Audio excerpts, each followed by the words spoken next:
Le Soudan traverse une transition difficile depuis l'éviction en avril 2019 de l'homme fort qui était le président Omar el-Béchir. Samantha Power a indiqué mardi que les États-Unis souhaitaient aider Khartoum à revigorer l'économie et à attirer les investissements étrangers. Aujourd'hui, j'ai annoncé 3 nouvelles actions et des exemples qui, je pense, démontrent ce soutien. Mais il y a beaucoup plus.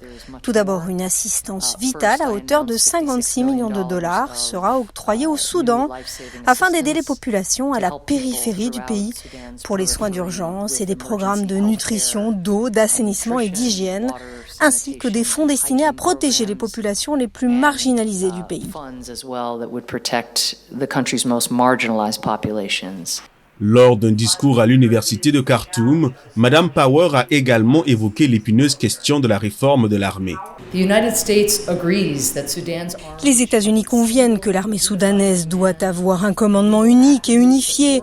Nous allons activement soutenir la réforme des forces de sécurité et l'intégration formelle des RSF ainsi que des groupes armés de l'opposition.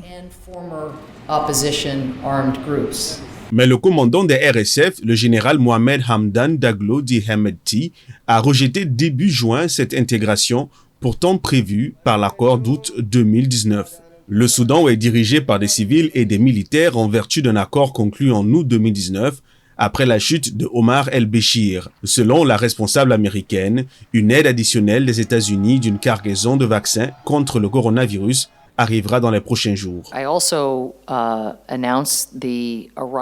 J'ai également annoncé l'arrivée ce jeudi de 600 000 doses du vaccin Johnson & Johnson contre le Covid-19 distribué par les États-Unis.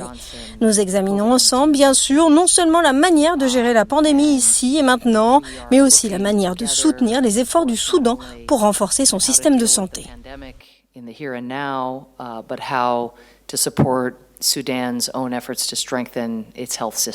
Sa visite est la dernière en date d'un haut responsable américain au Soudan qui s'efforce à mettre fin à un isolement de plusieurs décennies sous le régime de M. Béchir.